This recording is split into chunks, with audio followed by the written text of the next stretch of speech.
Everyday news, weather, and traffic on News Radio WFLA Orlando. I'm Drew Shannon.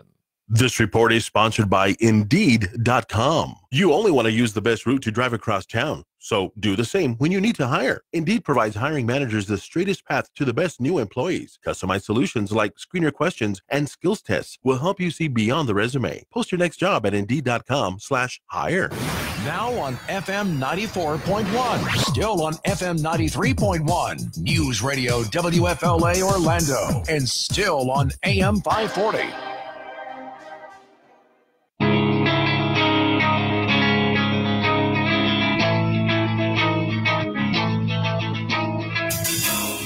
Beyond Reason Radio.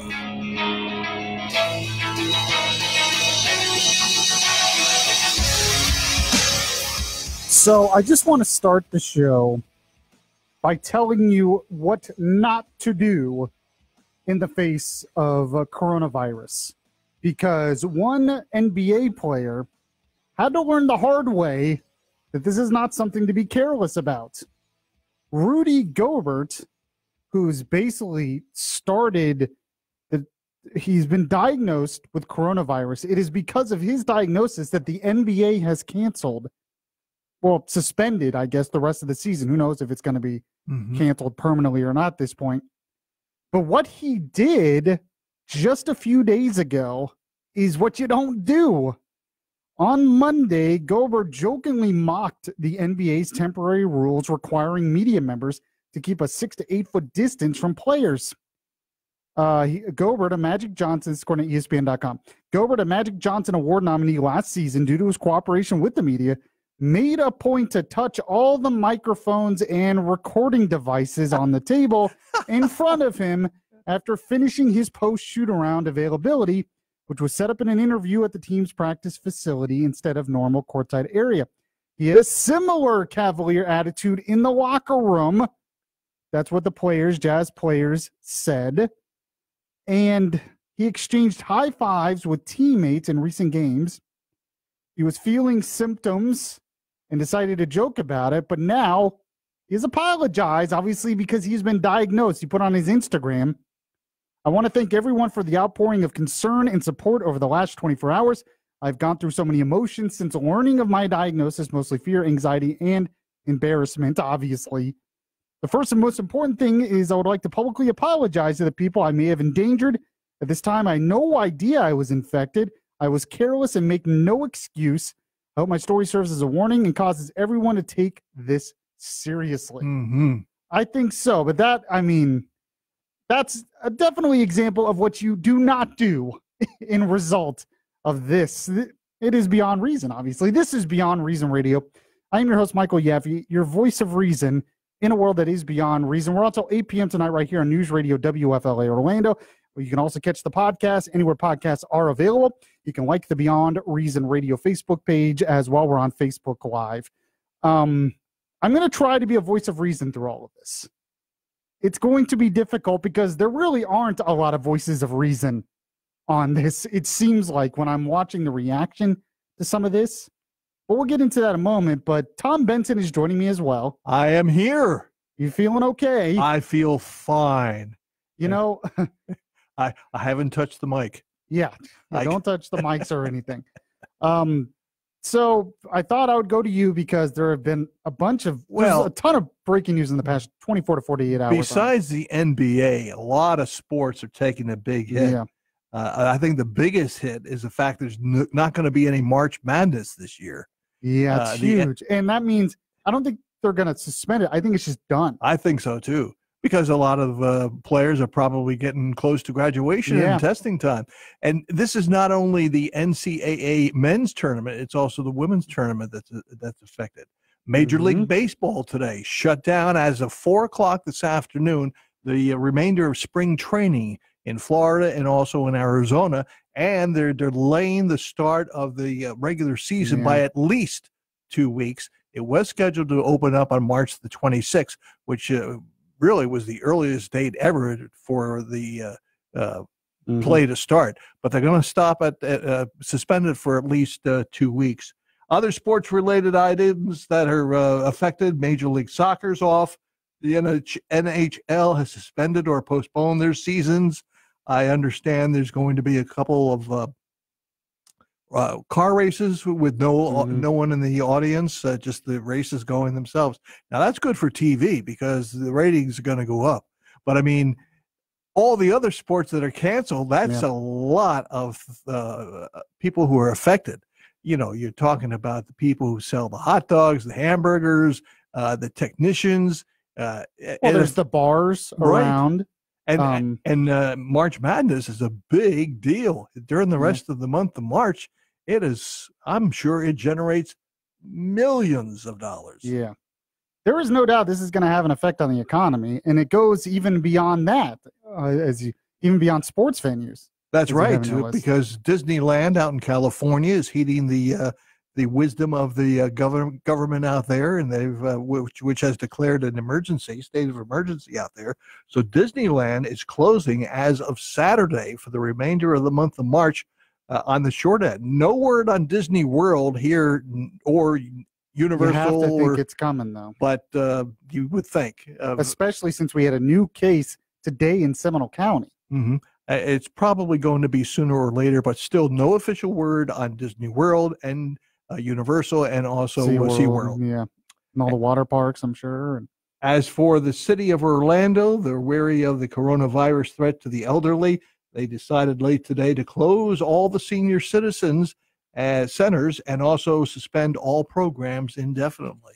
So hunker down in your home. You know, it's interesting that you say the words hunker down because, you know, in the morning show, we had a lot of people that were very texting in, calling very cynical of all of this. Mm-hmm. They feel like it's a lot of hype generated by the media to ultimately hurt Trump and his reelection. Mm-hmm. And I think people feel that way because this hasn't really hit them yet. There are the things being canceled and stuff hits them a little bit, but until you actually get sick or know someone who gets sick or know of someone, you know, a friend of a friend who got sick, until people around you start actually getting the virus, it still seems kind of far off, I think, to people. Sure. It's a lot like when there's a recession. If there's a recession, it affects your neighbor across the street. If it's a depression, it affects you and your house. Exactly. Yeah. And so since most of the reaction people are getting is just from the media and media reports and cancellations, they're not seeing people get sick or they don't know anyone who's gotten sick. It doesn't seem real yet. And I think that's why a lot of people are cynical. Now, the other reason is because the Democrats have tried to use this to politicize it, to hurt Trump, but also to push their agenda. That's something I talked about on Tuesday's show. It's definitely happening. I'm going to get to that in just a moment. But I think for a lot of people, they're cynical because it doesn't feel real yet. And you said hunker down. It reminds me of preparing for a hurricane. Sure. Because it feels like it's out there and it's kind of coming. You know, when a hurricane's approaching Florida, you sometimes have days or even weeks before it gets here. It's looming off the coast. And it's looming out there, and nothing's in your daily life has really changed. You're just preparing for it. Sure. And that's kind of what this feels like. We're sort of preparing for this to really start, and we don't know what to do right now. And there's so much uncertainty, so everybody's kind of hunkering down. The good news is once this thing passes, it's not when a hurricane comes, it destroys a lot of property, the power goes out, you have a lot of disruption that lasts beyond the event.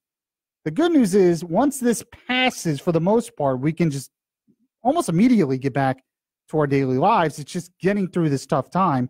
And I think we can get through this tough time. I think we can, but we need the right leadership and we need people in this country to do the right thing and stand together. It also kind of reminds me, I was trying to think of examples. Mm-hmm. This is probably the closest thing in my life to experiencing maybe a country on a war footing. You know, I often think about what it was like in World War II when we were attacked. Mm-hmm. But not only that, but the European countries who actually were attacked. Sure. So their whole country changes overnight, and the whole country gets together on almost a war footing. And I feel like this is the closest the United States has been on a war footing, has been attacked.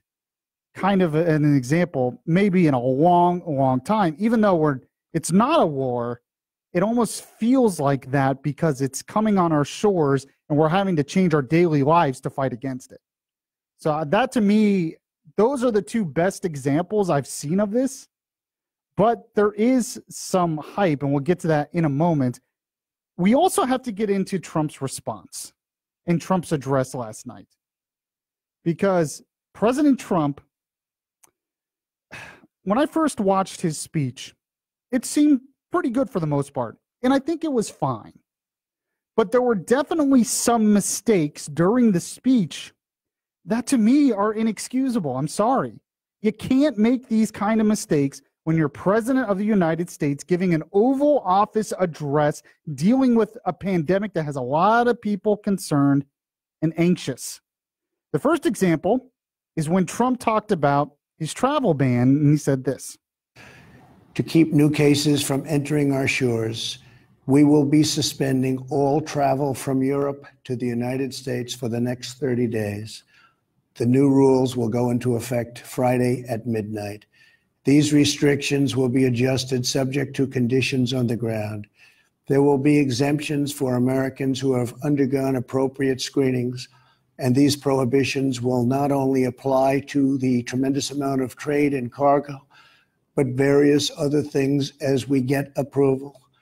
Anything coming from Europe to the United States is what we are discussing. These restrictions will also not apply to the United Kingdom.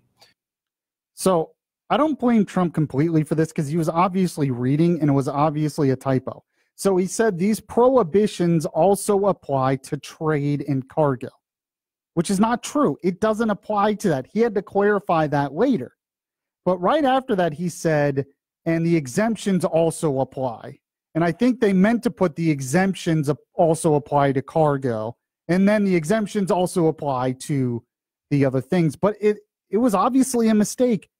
And to me, you can't make those kind of mistakes when you have the time to prepare and you're president of the United States and you're literally reading off the teleprompter. You have to have these things buttoned up. Now, the next mistake he made, because there was a few in the speech, which is a problem. This is a time where you have to be buttoned up. And I know this is not something Trump is good at, but he's got to get good at it if he wants to show true leadership here. But here's the next thing. Earlier this week, I met with the leaders of health insurance industry who have agreed to waive all co-payments for coronavirus treatments, extend insurance coverage to these treatments, and to prevent surprise medical billing. That is not true. They're not waiving co-payments for treatments. They're waiving co-payments for testing. And that's a big difference from treatments. And that's something you have to. So the president of the United States is speaking to millions of people, reading off something totally seeming like he's prepared, and he's already wrong on two things. And this was only a 10-minute speech. You can't do that, Mr. President. You got to get this stuff right, or just don't talk. Have Mike Pence talk. Mike Pence seems to be a lot more buttoned up on this kind of stuff. Or Dr. Fauci. I've been impressed with him. Yeah, and Dr. Fauci, you know, the one thing I like about him is he's very straight with us. Mm-hmm. You don't sense that he's hiding anything. Right. He's basically just saying, look, this is the way it is. And so I just feel like Trump, you've got to show better leadership or you're going to lose the next election. And I don't want you to lose because the Democrats are already using this to push for a big government agenda. They want to use this as an example to push for things like Medicare for All.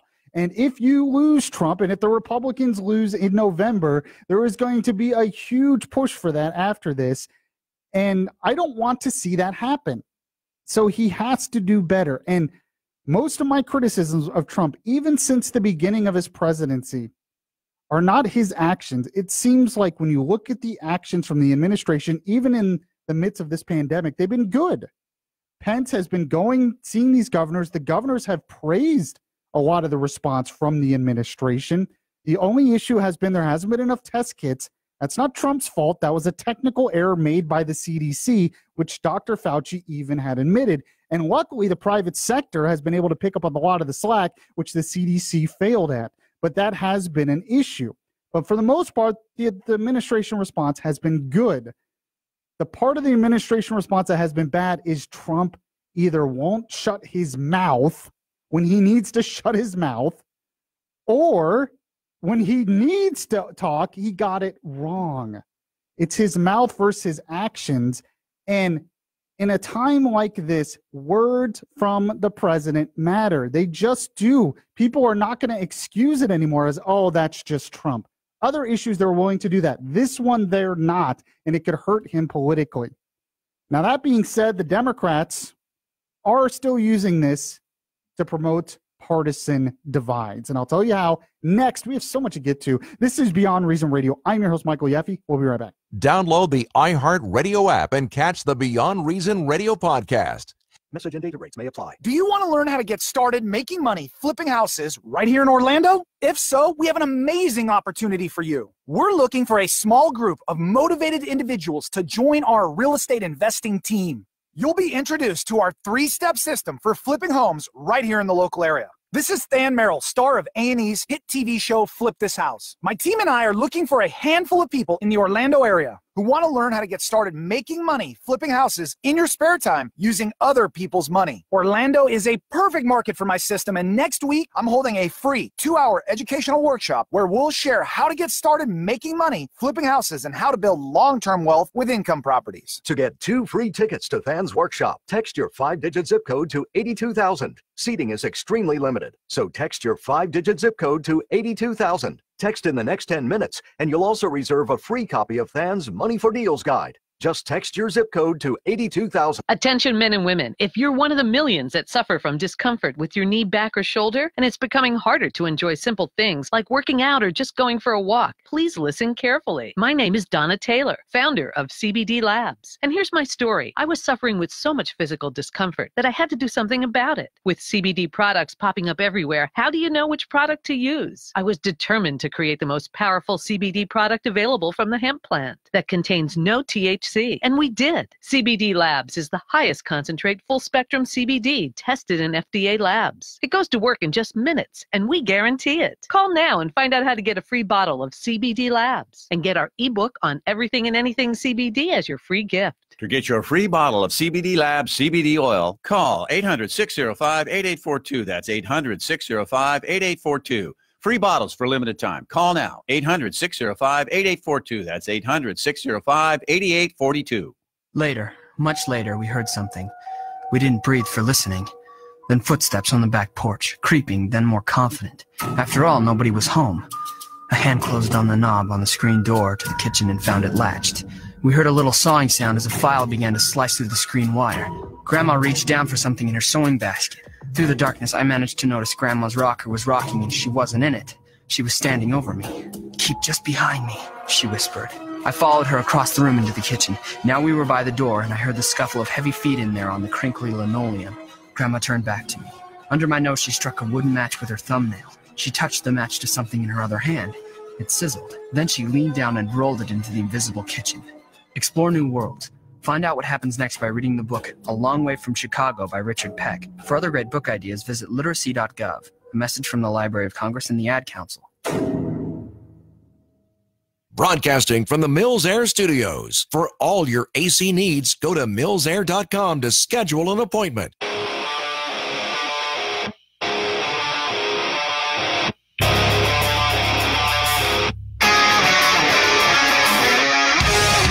The voice of reason in a world that is beyond reason is back now. Yes, welcome back to the show. I will try to be your voice of reason in a world that is beyond reason. The coronavirus is still dominating the news. COVID-19, novel form of coronavirus, is dominating the news. But a lot of people are not feeling it yet because we don't know people that are getting sick. We're not getting sick. It hasn't spread. We haven't had as much community spread yet, at least that we know of. The problem is there's a lot we don't know, and there haven't been enough tests. And because there haven't been enough tests, there's a good chance there's a lot more people that are carrying it in the U.S., and we just don't know about it. The good news is, as reported by the Associated Press, is most people who get the coronavirus will recover. So more than 60,000 people have recovered from the coronavirus spreading throughout the globe. That is good news. That's something we all have to remember. But that being said, the people that recover could still spread it. And that's the problem. Now, President Trump, I was going over some of his address last night on this. Like I said, for the most part, it was good. It's just he made some mistakes that are just inexcusable. And his actions are good. What he wants to do are good. We're going to get into the travel ban in a moment. The reaction to that from the Democrats and the media has been beyond reason, no doubt about it. But Trump did say something here that I agree with, that I wish the Democrats would agree with, and I don't think they do. Here it is. We are all in this together. We must put politics aside, stop the partisanship, and unify together as one nation and one family. As history has proven time and time again, Americans always rise to the challenge and overcome adversity. Our future remains brighter than anyone can imagine. Acting with compassion and love, we will heal the sick, care for those in need, help our fellow citizens, and emerge from this challenge stronger and more unified than ever before. So he says we need to put partisanship aside. Now, Trump has not been doing that either, at least in the past few weeks. So hopefully President Trump will take his own advice there. But the Democrats really need to take his advice as well. And I don't see any evidence that they're going to take that advice. It seems like partisanship is still ruling the day in Washington, D.C., even after this. Most of the pundits that I've seen on TV remark about his speech last night, regardless of the problems with what you have pointed out already, is the fact that the tone was correct, except for Chuck Schumer. He said the delivery was robotic. In other words, there was no empathy there. Trump is not the greatest at reading off a teleprompter. The idea that I just feel like that's a silly criticism. I just do. I mean, well, my point is, it's the Democratic. Yeah, they're just finding Charles, things. right? Exactly. They're just trying to search for things to criticize him with. Gotcha. Yeah. And there's a huge example of that we're going to get into in just a couple of minutes. But I wanted to give you an example of just how the Democrats are reacting to this. So this was actually before the speech, but this is Congressman Hakeem Jeffries yesterday talking to reporters about what Congress is trying to do. Just listen to what he said here. We've got to find common ground with the White House and the Senate to provide necessary relief given the economic trauma that will result from the manner in which the coronavirus has been mishandled by the White House. They just can't help themselves. They just can't help themselves. So it's, well, we have to have economic relief because this has been mishandled by the White House. That if it was handled somewhat differently by the White House, everything would be fine. But they never give any examples of what they would have done differently. Well, I mean, seriously, what would Hakeem Jeffries have done differently than Trump? In fact, I think it might have been worse because Trump was willing to basically shut down travel from areas of China, which a lot of people criticized him for at the time, saying was xenophobic and racist. Some of his own advisors did that. Trump had the guts to do that. But Tom Benson, inform me. I don't know. What are these Democrats, what would they have done differently? What would they have done differently? Like I've always said, the president can say the sky is blue, and the Democrats would push back. I guess. Because I'm not getting, because yes, Trump has said some things that I disagree with, but in terms of the actions of the administration, it seems like they have done everything they can. Mm-hmm. They have been working with Washington. They have been working with New York. They have been working with here in Florida. The CDC has been working. Dr. Fauci has been out there every single day. They've been working with the private sector when things have happened. I don't know what they would have done differently. And the administration has been praised by Democratic California Governor Newsom. Yeah, Newsom said everything we've asked for, we've gotten, he said. Mm-hmm. Even Jay Inslee last Sunday on the Sunday shows, the governor of Washington, said he met with Mike Pence and he worked with Mike Pence and everything has been going great. They've been working together to confront this. I don't understand what the Democrats would have done differently. They're not saying what they would. Even Joe Biden came out today. He had his own plan. There's nothing really different in it. It's just mostly bashing Trump because they don't like him personally and things he says. But basically everything he's done has been done by the Trump administration. So There is something beyond reason, though, that the Democrats and the media and the left are criticizing Trump for. That is definitely beyond reason. We'll get to that next. And much more. This is Beyond Reason Radio. I'm your host, Michael Yaffee. We'll be right back. If you miss any of the show, you can download the Beyond Reason podcast on iTunes. Listen to us anywhere on the iHeartRadio app. Search WFLA Orlando. And at this time on eastbound I-4, as you get to the east end of the Greenway and work your way towards the St. Johns River, expect to see a slight bit of heavy volume. In the Orlando area, you're going to see a little bit of heavy traffic on westbound I-4 as you approach the exit for the Orange Blossom Trail. Much further delays on westbound I-4 after 192 as you head to the 429. And we do have a crash on westbound Colonial that's clearing up after 436. See traffic problems? Call the Safe Touch Security Traffic Tip Line at pound 250, keyword Orlando Traffic. From the Traffic Center, I'm Steve Foster. Stay ahead of the storm with Operation Stormwatch on News Radio WFLA Orlando. From the Airflow Designs Heating and Air Conditioning Weather Center. Here's your News Radio WFLA Orlando exclusive AccuWeather forecast. Clear to partly cloudy skies Thursday night, the low 61. Friday, mostly sunny, very warm, the high 88. Saturday and Sunday, very warm with times of clouds and sunshine. The high Saturday, 88. Sunday's high, 89. Intervals of clouds and sunshine Monday with a passing shower or two. It'll be very warm with a high of 86. All day, every day, news, weather, and traffic on News Radio WFLA Orlando. I'm Drew Shannon. Hey, it's Melissa Fox from Good Morning Orlando. Join me Thursday nights at 9 o'clock when I do my thing called Connection Show. It's relationship radio with a twist. We invite experts in the field to come and help us out with everything from relationship problems to health questions and more. Sponsored by Stages of Life Medical Institute in Longwood every Thursday night at 9 o'clock. Listen to the podcast on the iHeartRadio app. Search Connection Show.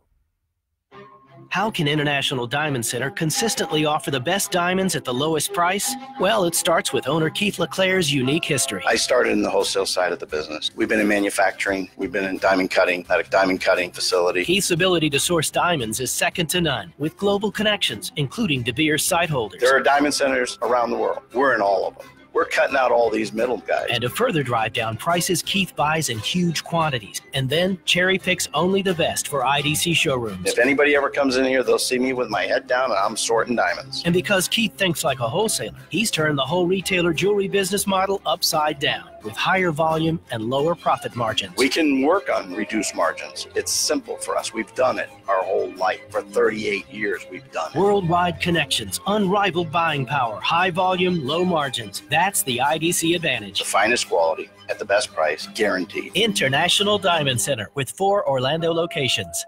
Rush Limbaugh. This is all going to end when somebody finally wakes up and realizes it's nowhere near as bad, and it's not going to get as bad as everybody is afraid that it might be, as some people want it to be. And then we're going to move forward, and this economy is going to rebound. The stock market's going to rebound. It's going to shock everybody. And it's probably going to happen way before the November elections, which is going to really disappoint the media. Rush Limbaugh, weekdays noon till 3. News Radio WFLA Orlando.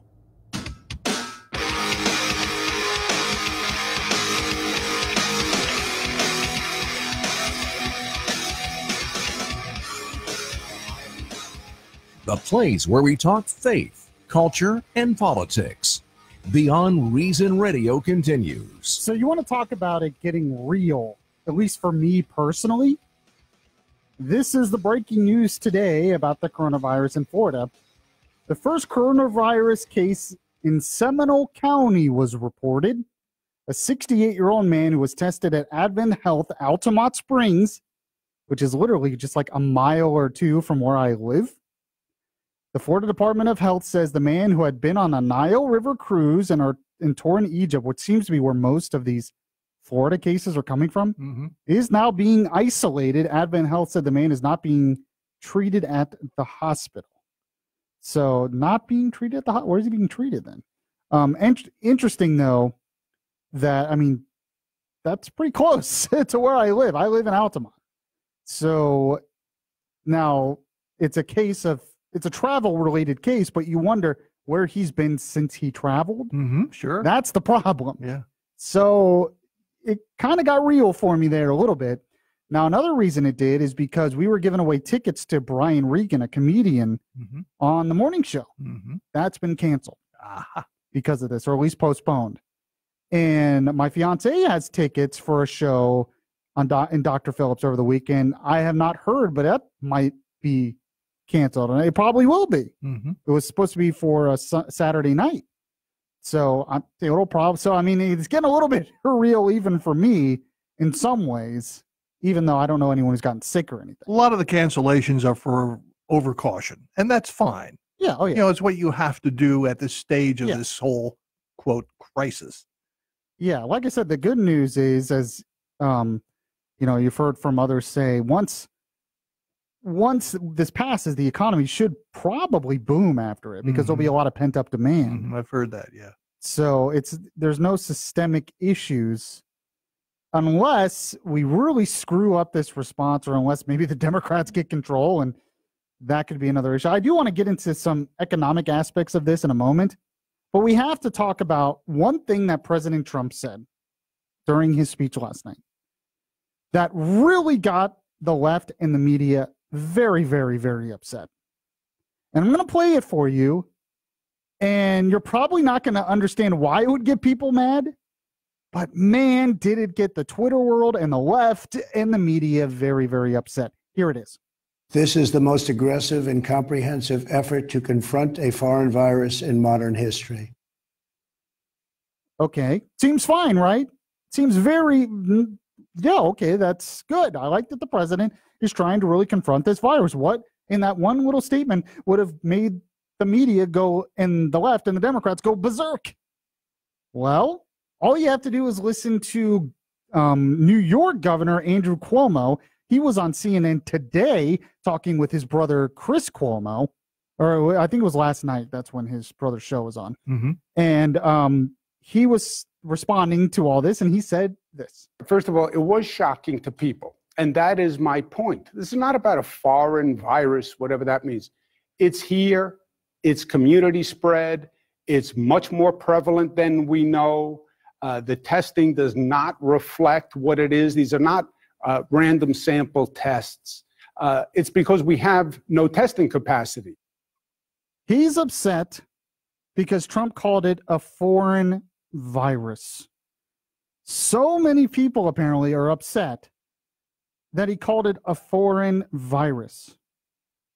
Now, when we have foreign leaders from other countries come and visit Trump, is it xenophobic to say they're foreign leaders?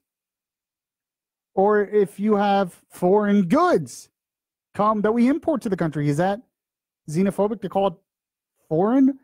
He's literally just stating a fact. It is a foreign virus. It started overseas in China. Now, China is trying to act like it didn't or something. They have some weird propaganda campaign going on to try to combat that. Fox News had that earlier today.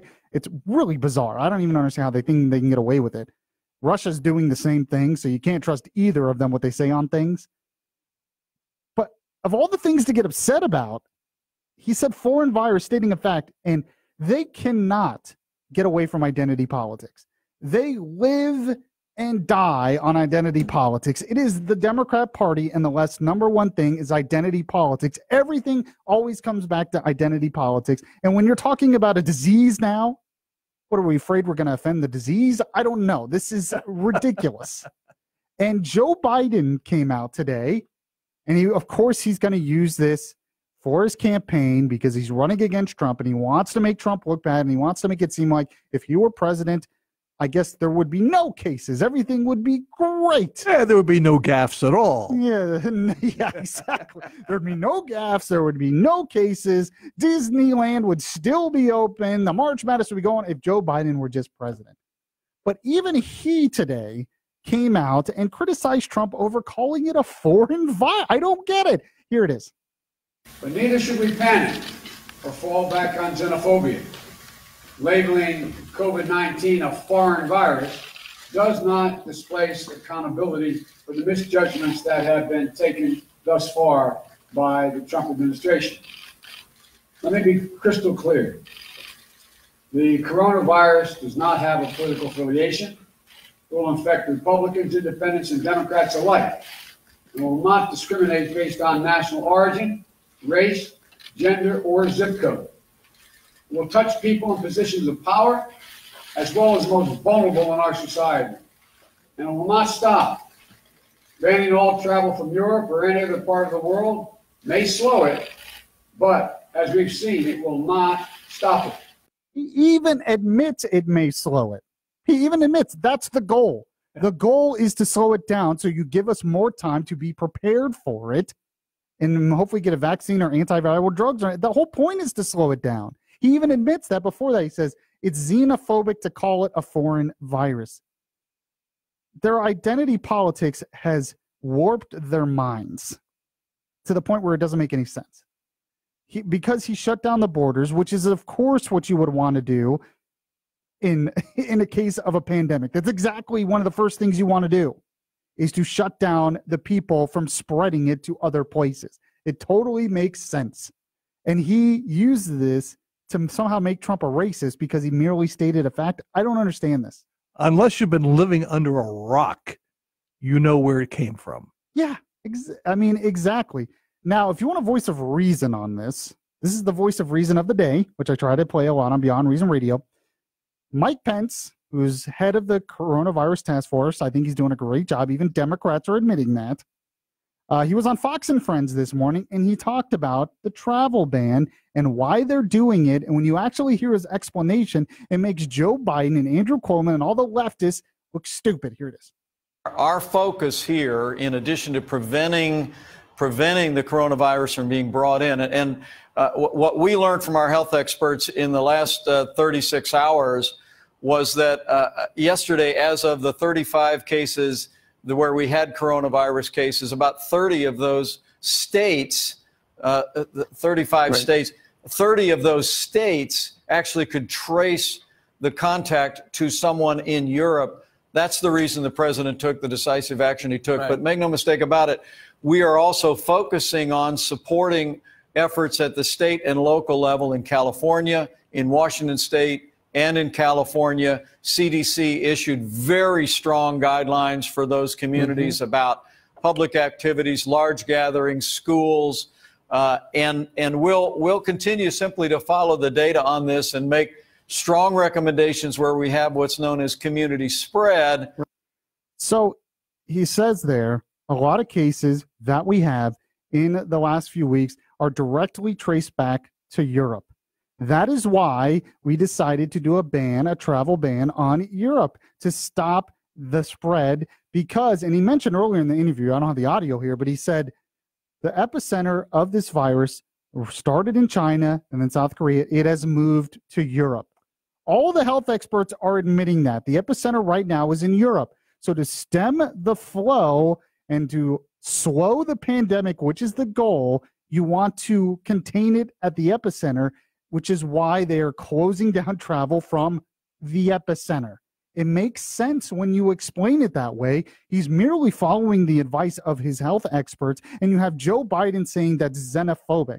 Then Joe Biden tried to make it seem like, well, he doesn't care about community spread. He only cares about it being a foreign virus. But you listen to Pence right there. Pence said, no, that's not true. You can do multiple things at once. The administration is doing multiple things at once. Of course they are. They are preventing more people from bringing it to the U.S., but they're also working with local and state governments to prevent community spread, and he explained the actions there. It totally makes sense. So it was definitely beyond reason to hear them get all upset about a foreign virus. Now, the next thing that is going on, this is what I warned you about a couple days ago on Monday's show, and my Twitter troll wanted me to retract this statement, saying, you want to retract this absurd statement now? No, I won't retract it. It's patently obvious. The Democrats want to use this. Never let a crisis go to waste is what I said. They want to use this to promote their agenda, like Medicare for All. And they haven't stopped. They're doing it even more now, and I have some examples here. But here is President Trump talking about the bill that the Democrats in Congress are putting forward right now to try to combat the coronavirus and have help the markets and all that, help the economy. And Trump responded, and I think he's exactly right. Here it is. No, because there are things in there that have nothing to do with what we're talking about. So, it's not a way for them to get some of the goodies that they haven't been able to get for the last 25 years. He's exactly right. The Democrats are putting forward a bill that has a bunch of stuff that they've had on their agenda for years, and they want to use this now to push it forward. And if you don't disagree with it, that means you're for people dying or something, or the spread of the virus. That's exactly what they're doing, which is what I warned you about a couple days ago. And another example of this, Bernie Sanders talking about the coronavirus today. What do I have next, AOC or Sanders? We got Sanders. Okay, let's go to Bernie Sanders. We'll hear from AOC after that. Talking about how now we need Medicare for all because of the coronavirus. Here it is. In this moment, we need to make sure that in the future, after this crisis is behind us, we build a healthcare system that makes sure that every person in this country is guaranteed the healthcare that they need. So he's been pushing for Medicare for all. He was also on one of the late night shows this week saying, this is why we need Medicare for all. Then Alexandria Ocasio-Cortez was on Fox News today, which is kind of amazing. I never thought I would see the day, but she was on Special Report with Brett Baer tonight, and she basically was pushing the same thing. American healthcare system is terrible, and this is why we need Medicare for all. Here it is.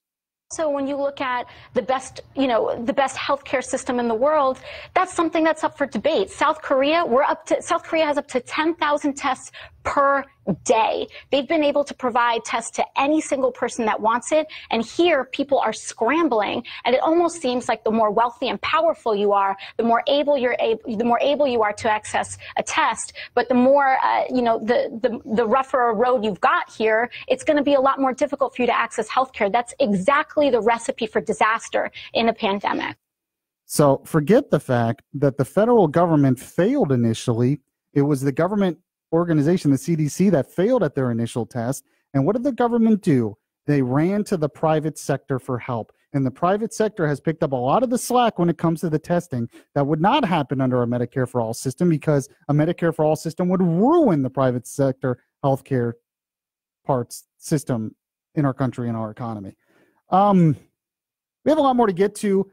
I want to shift gears a little bit. I know we've talked a lot about COVID-19. It's going to be a big story for the next months, next month, couple of months. But I do want to move on to my reaction to mini Super Tuesday, the elections of the Democrat primary on Tuesday. It looks like Biden's going to be the nominee. I'm going to tell you why that's actually good news for the Republican Party if they do the right things. We'll get to that next and much more. This is Beyond Reason Radio. I am your host, Michael Yaffee. We'll be right back. If you heart Beyond Reason Radio, listen to the Beyond Reason Radio podcast on iHeartRadio. Just download the iHeartRadio app and search Beyond Reason Radio. Homeowners, because of the current stock market sell-off caused by fears of the coronavirus, mortgage rates have continued to drop. So if your 30-year fixed-rate mortgage is higher than 3.375%, you should call True Mortgage now to see if you qualify for a no-closing cost refi. And when I say no closing costs, I mean no title, escrow, appraisal, or lender fees. Every day you wait, you're burning cash. And as we all know, the world turns in unexpected ways. So what are you waiting for? If your 30-year fixed-rate mortgage is higher than 3.375%, call True Mortgage now to see how much money you can save. Call 800-821-7793. 800-821-7793. That's 800-821-7793. Or visit TrueMortgageLoan.com. Sign on the line, Inc. DBA True Mortgage is located at 100 Spectrum Center Drive, Suite 520, Irvine, California, 92618. NMLS number MLD 1713. Not all loans apply. Equal housing lender. No more fake news. No more negativity. No more groupthink. It's time for the new media revolution. Join me, David Gronowski, tonight at 8 for A Neighbor's Choice on News Radio WFLA Orlando. Message and data rates may apply. Do you want to learn how to get started making money flipping houses right here in Orlando? If so, we have an amazing opportunity for you. We're looking for a small group of motivated individuals to join our real estate investing team. You'll be introduced to our 3-step system for flipping homes right here in the local area. This is Than Merrill, star of A&E's hit TV show Flip This House. My team and I are looking for a handful of people in the Orlando area who want to learn how to get started making money flipping houses in your spare time using other people's money. Orlando is a perfect market for my system, and next week I'm holding a free 2-hour educational workshop where we'll share how to get started making money flipping houses and how to build long-term wealth with income properties. To get 2 free tickets to Than's workshop, text your 5-digit zip code to 82,000. Seating is extremely limited, so text your 5-digit zip code to 82,000. Text in the next 10 minutes, and you'll also reserve a free copy of Than's Money for Deals Guide. Just text your zip code to 82,000. See 2020 in 2020. Schedule your free consultation today at Filatowski Eye Institute, iHeartFEI.com. Zika is still a threat, and its effect on an unborn child can be devastating and lifelong, so we can't let our guard down. To protect against getting Zika from mosquitoes, wear insect repellent, long-sleeve shirts, and long pants. Dump standing water and use window screens or AC. To prevent Zika spread from sex, use condoms, especially if you're pregnant. Let's keep stopping Zika. Learn more at cdc.gov/preventzika. This message from the Centers for Disease Control and Prevention. News Radio WFLA Orlando is available everywhere with the iHeartRadio app. Now #1 for podcasting. News Radio WFLA Orlando, an iHeart radio station.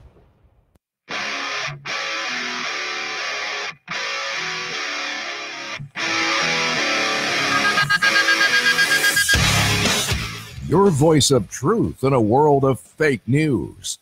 Beyond Reason Radio continues right now.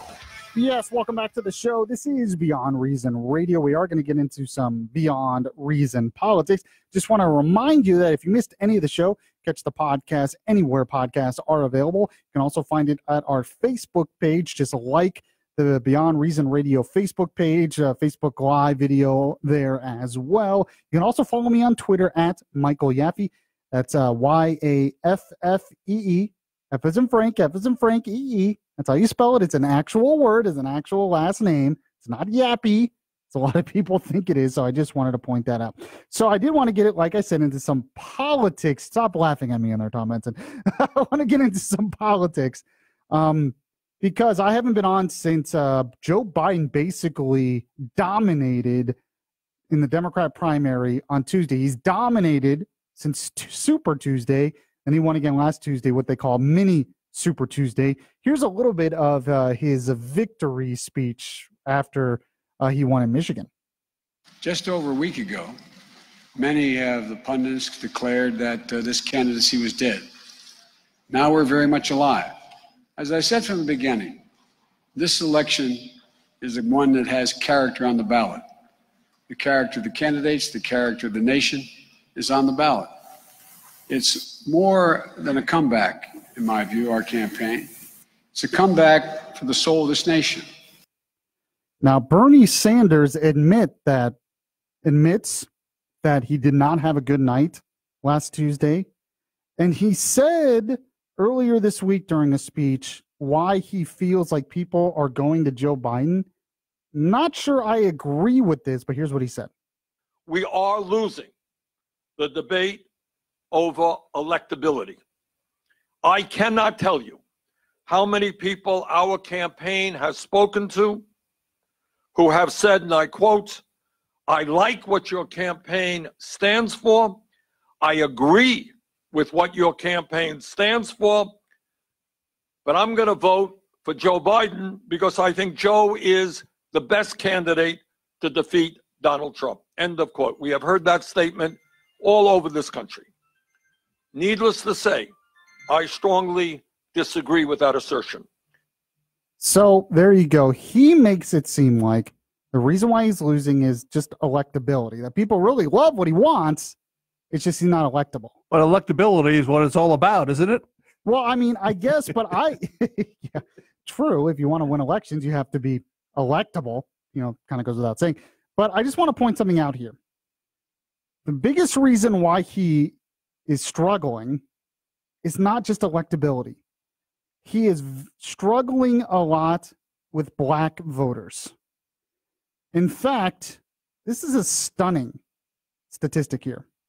The margin of black support for Mr. Biden over Mr. Sanders in Mississippi was breathtaking, according to the New York Times, 87% to 10%. according to the exit poll. 87% of black voters in the state of Mississippi voted against Bernie Sanders. That's stunning. If you want to know why you're losing, that's right. Now, why do you think that is? I honestly feel like, maybe this is just a gut feeling, but I think a lot of Democrats, a lot of people in this country are rejecting his socialist agenda. And that's good news. I was worried because the core of the Democrat Party seems to be going more and more socialist, more and more left. But it seems like a lot of people in the Democrat Party, mostly minorities, mostly African Americans, are rejecting the socialist agenda. And the reason why I bring this up, and this is something I talked about on the show before, and I'm bringing it up again, I think this shows that there is a huge opportunity for the Republican Party to get more black voters. Because this shows that as the Democrat Party gets more and more to the left, they're not going to get the support from black voters that they once had. There's a big divide in the Democrats. Yes, there is a huge divide, and it's an opportunity for the Republicans if they can stand up for free markets, capitalism, stand against socialism, stand up for things like family values like they used to. I think there's a huge opportunity to get black votes because black voters, more and more blacks are entering the workforce, more and more are entering the middle class and the upper middle class, more and more are becoming successful, and they like other blacks who are successful. They don't, because we've combated a lot of racism in this country, it's not nearly as bad as it used to be. They no longer want to just be victims. They want to be successful. And they're not going to respond to the socialist agenda. Now, something I need to talk about next week's show, but I'll just do it here in a minute real quick on this coronavirus thing. I just want to say, with all of these stimulus packages and everything else that they're promoting, it's going to push us more and more into debt. And I still feel like the biggest weakness in our economy right now, and for the past few years, is that we have piled, not just the government, but as a country, as an economy, too much of our economy is built on too much debt, which isn't a problem when times are good. But when you have something like a coronavirus happen, all of a sudden, your debt is really weighing you down. We need to be a country that focuses more on saving for the crises, saving for the rainy day. And I feel like we have not been doing that. And I see President Trump pushing for the Federal Reserve to go to negative interest rates. If we go to negative interest rates, all that does is encourage more and more debt, when we need to start encouraging more and more saving for reasons like this. When we have a crisis, we're no longer prepared because we're all in too much debt, and then we run to the federal government to save us. It is a problem, something I'll talk about more in future shows. Got to a lot of it in this show. If you missed anything, catch the podcast anywhere that podcasts are available. Make sure to like the Beyond Reason Radio Facebook page. Follow me on Twitter. Keep listening to the show. Share with your friends, and I will be back next time.